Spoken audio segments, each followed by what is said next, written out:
Ordinance ద్వారా వస్తామని ఇంకోసారి చెప్పారు, మరొకసారి పార్టీ పరంగా అన్నారు, ఇంకోసారి రాహుల్ గాంధీ గారు ప్రధానమంత్రి అయిన తర్వాత ఇస్తామన్నారు, మళ్ళీ ఈరోజు మళ్ళీ బిల్ తెస్తా ఉన్నారు. అంటే ఒకటే పార్టీ 5 రకాలుగా మాట్లాడితే, 5 సందర్భాల్లో మాట్లాడితే ఈ రాష్ట్రంలో ఉన్న బీసీ బిడ్డలు చూస్తలేరా అధ్యక్ష? అర్థం చేసుకుంటలేరా మీ నిజాయితీని కానీ మీ చిత్తశుద్ధిని కానీ? అంటే చిత్తశుద్ధి లేని శివ పూజ చేస్తూ ఇవాళ ప్రతిపక్షం మీద నెపం పెట్టి తప్పించుకుంటామంటే కుదరదు అధ్యక్ష. మేము ఇప్పటికి కూడా చిత్తశుద్ధితో చెప్తున్నాం, సిన్సియర్గా చెప్తున్నాం, సంపూర్ణంగా స్వాగతిస్తాము. మీరే చెప్పారు, గౌరవ ముఖ్యమంత్రి గారు చెప్పారు అధ్యక్ష, ఇదే హౌస్ లో చెప్పారు మార్చిలో. ఏమన్నారు అధ్యక్ష? కేసీఆర్ ప్రభుత్వం ఉన్నప్పుడు కూడా 37% రిజర్వేషన్ స్థానిక సంస్థల్లో ఇవ్వాలి అని చెప్పి ఇక్కడ నుంచి బిల్లు పంపించారు పార్లమెంట్కి. పార్లమెంట్ నుంచి ప్రెసిడెంట్ ఆఫ్ ఇండియాకి పోయింది, ఇంకా ప్రెసిడెంట్ ఆఫ్ ఇండియా దగ్గర పెండింగ్ ఉంది.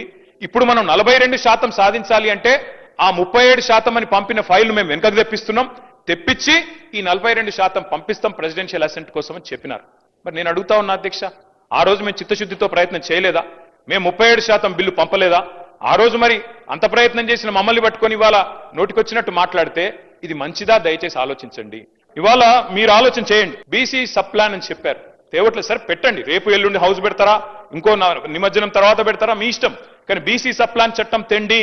ఎందుకంటే ఒక పదవులతోనే రాజకీయంగా అవకాశాలు ఇవ్వడంతోనే న్యాయం జరగదు. సామాజిక న్యాయం, ఆర్థికంగా రాజకీయంగా అవకాశాలు రావాలి అంటే